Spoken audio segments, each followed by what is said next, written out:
Welcome to our channel. Today we how to protect your wealth management with Fidelity, quick tutorial step by step clearly. To protect your wealth management with Fidelity, start by visiting the Fidelity website. Create an account if you don't already have one.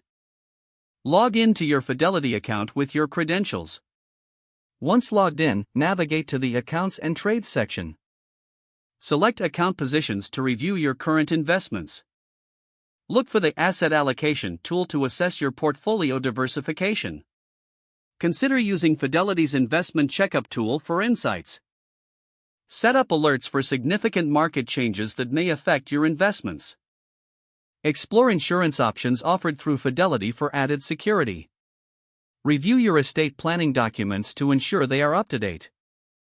Consider setting up a trust for greater control over your assets. Regularly monitor and rebalance your portfolio as needed. Take advantage of Fidelity's educational resources to stay informed.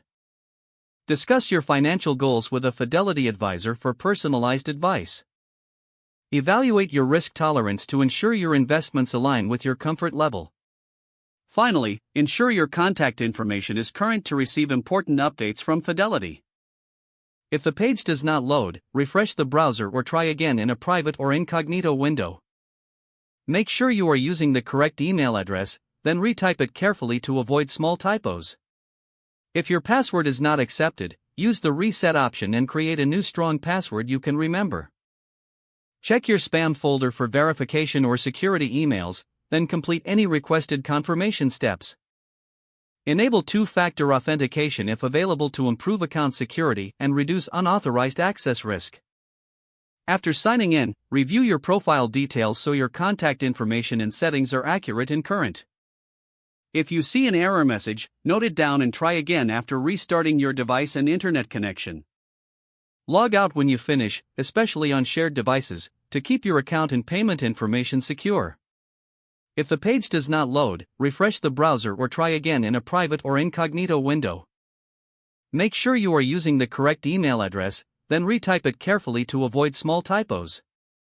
If your password is not accepted, use the reset option and create a new strong password you can remember. Check your spam folder for verification or security emails, then complete any requested confirmation steps. Don't forget to like this video and subscribe to our channel for more step-by-step tech guides.